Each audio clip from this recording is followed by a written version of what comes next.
Aujourd'hui, je viens de poser une question que je n'ai jamais vraiment osé poser dans toutes mes vidéos.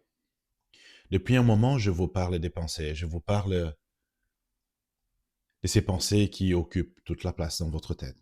Et je vous dis que la voix que vous entendez dans votre tête n'est pas qui vous êtes réellement.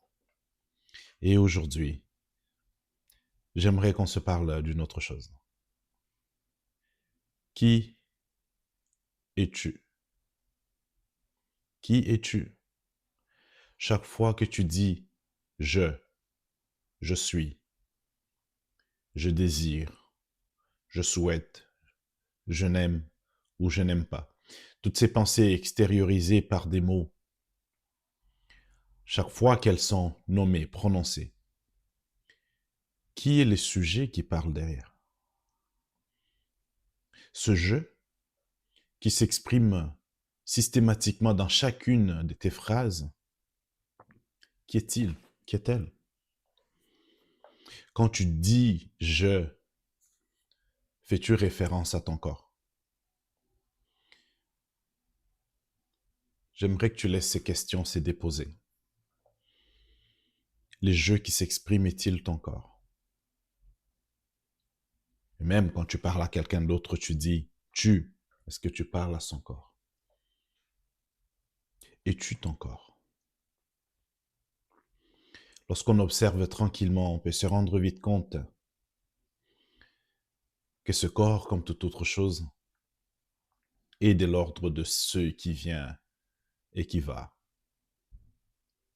Il n'a jamais été le même. Il change, il évolue, il vieillit.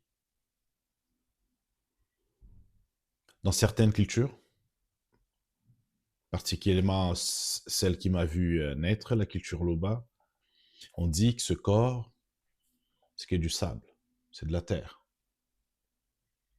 C'est peut-être une croyance, mais il y a quelque chose de véritablement et de fondamentalement vrai euh, derrière cette assertion.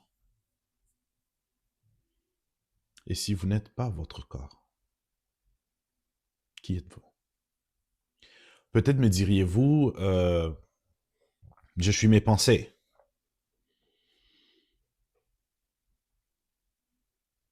Vous avez raison, ça c'est le conditionnement. Nous avons tous été habitués à croire que ce que nous pensons, nous sommes les sujets pensants. Mais la cognition de nos pensées elles-mêmes, c'est-à-dire ce qui vous permet d'être au courant des pensées qui sont présentes, doit précéder la pensée. Vos pensées sont observées, elles sont observables. Vous pouvez en rendre compte, c'est-à-dire, depuis un espace plus neutre, ces pensées sont observées. Lorsque vous dites « je suis triste »,